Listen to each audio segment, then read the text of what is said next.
धनखड़ साहब मोदी जी के सामने ऐसे झुकते थे कि बस अगले राष्ट्रपति धनखड़ साहब ही बनने वाले हैं। भारतीय जनता पार्टी के अंदर चमचागिरी की एक शर्त होती है, एक बार अगर 90 डिग्री पर झुक गए तो फिर झुके रहिए, उठने की कोशिश करेंगे तो आपको दूध में से मक्खी की तरह निकाल कर फेंक दिया जाएगा। जब मैं धनखड़ साहब की पूरी कहानी लगातार पढ़ रहा था तो मेरे दिमाग में दो लाइनें सूझी। इतना झुके कि सर की टोपी सरक गई, सीधे हुए तो रीढ़ की हड्डी दरक गई। पहले इतना झुके कि सर की टोपी सरक गई, उसके बाद लगा यार थोड़ी सी इज्जत तो मेरी भी है, तो कमर सीधी करने की कोशिश की।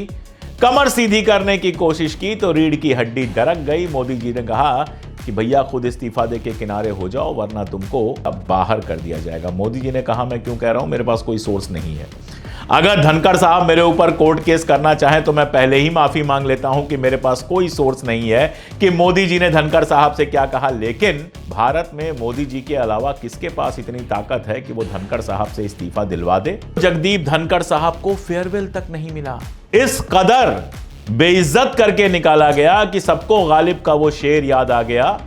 निकलना खुल्द से आदम का सुनते आए थे, लेकिन बड़े बेआबरू होकर तेरे कूचे से हम निकले। इतना ज्यादा बेइज्जत होकर शायद ही कोई इस लेवल का आदमी अपने पद से निकला हो।